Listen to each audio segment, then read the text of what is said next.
Okay guys, now let's wait any of your guys' time. The first survivor you should avoid leveling up first is Ace, second Nea, third Claudette, and fourth Jake. Why am I mentioning these survivors? Because they are free when you just install DBD. So most likely when you just start playing, you will most likely go and try to level up these characters first. But trust me, do not want to level up these characters first. They are gonna be your last priority because they do not have any good teachable perks. So what is Ace 3 teachable perks? Open-handed, ace in the hole, and up in the ante. Let's start with open-handed. This perk is considered a weaker perk and that by default for a few reasons. Situation, utility. This perk is quite situational, so you can really use the perk a lot and only in some situations. It has limited impact. It does not provide significant advantage in most matches. Also, perk slot competition. There are way better perks to use than put open-handed in one of your perks. Second perk of Ace is Ace in the Hole. Ace in the Hole is a perk that's also considered very weak. I mean, you have to use another perk to make this perk good. It's very dependent. This perk is an item perk, so you won't even get that much value. You can always just go to the blood web and level up to get more items. The last perk of Ace is Up in the Ante. This is also considered a weak perk. I mean, to be honest, all the survivors perks that I mentioned in these videos are gonna be weak. But yeah, this perk gives you when survivor gets hooked, everybody gets a 3% more bonus luck. The luck helps when you're trying to attempt escape on the hook, but this is very situational. The only time you're gonna try to attempt on the hook escape is when there's no survivor to come and save you, so your ability is gonna use this perk. So it's not a good perk to use and definitely not worth a perk slot. So let's go to the next survivor. Nea Karlsson have 3 teachable perks. First one, Balance Landing.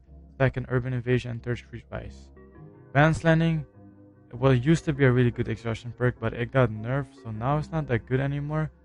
I remember back in the days you didn't have, like, when you drop out down from a great height, you could have just kept running, but now you're like stunned for a little bit, and it's not really good anymore.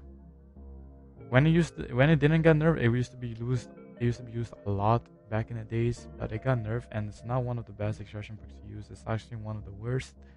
There are like that hard sprint burst light that I think they are better than Balance Landing. Second perk, Urban Invasion. Come on guys, really? Urban Invasion is for people that just start playing the game. Basically this lets you crouch faster. When you're crouching around the map, you can crouch a little bit faster, but normally when you're playing a game in DBD professionally or just, you don't want to crouch the whole game. Streetwise is one of it's a perk that basically lets you reduce your consumption rate of your item, but I don't think it's good because you have Build to Last, which is a perk when you go into locker, you recharge your whole item. So Streetwise is not really a good perk. It never used to be good. So yeah, those were the 3 perks from Nea. Let's go to the next survivor. Okay, next survivor, Claudette Morel. She has 3 teachable perks. Of course, every of them has 3 teachable perks, but empathy, body knowledge, and self-care. Let's start with empathy. Empathy is really actually not a bad perk. When a survivor is injured, you can see their aura, basically like the whole map. It says within 108 meters, but it's probably the whole map. This gives you good information, showing that this perk is actually not that bad, but still not worth enough that you can level up Claudette. There are way better survivors to level up first. Botany Knowledge, the second perk. Basically, healing speed and efficiency of healing items are increased by 17%. Decently, but still, you don't get enough value for it. I mean, you can just get a teammate to heal you and it still be fast. And third perk, Self-Care. Self-Care used to be good back in the days, but now it just takes too much time to heal yourself.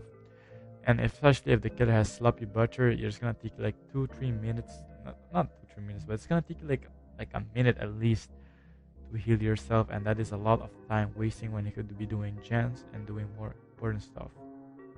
So yeah, let's go to the next survivor, which is Jake Park. Okay, so the next survivor, of course, is Jake Park. Jake Park has 3 teachable perks, which is Iron Will, Calm Spirit, and Saboteur. Let me explain Iron Will first. Iron Will reduces the volume grounds of pain while in injured state, or 75%. This in the past used to be 100%, but they nerfed it. It honestly used to be one of the best perks for juking killers, but since they did this nerf, it's not really a good perk anymore, since you don't get that full 100% like silentness, so it doesn't really work even with the 75%, so it's not really a good perk anymore. Calm Spirit. This perk basically prevent crowds from alert you to the killer, suppress the urge to scream from any cause at all times, suppresses all noise related to unlocking chests and cleansing or blessing totems. Honestly, for me, this perk does not give enough value, but to be honest, I do not know. This perk may become really meta in the future because a lot of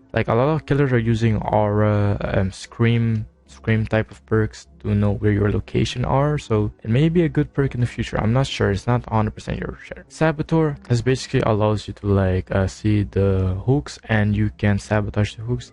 This is good for when you're going with a swift and doing hooking builds, like sabotage builds, but it's not really good, especially when you're playing solo queue. Why do you want to use this perk? You want to use this perk when you're trying to have fun in the game and not take the game seriously. So honestly, the 3 teachable objects are not really something you want to have a high priority on, so I definitely don't recommend leveling up Jake first. If you guys have any other survivors, let me know that you should avoid leveling up, but these are the 4 beginner survivors that you want to avoid first. I have a video of survivors you're supposed to level up first. Not supposed to, but these are the best survivors to level up when you're a beginner. If you guys have any question, leave a comment, would be appreciated. See you guys in the next video.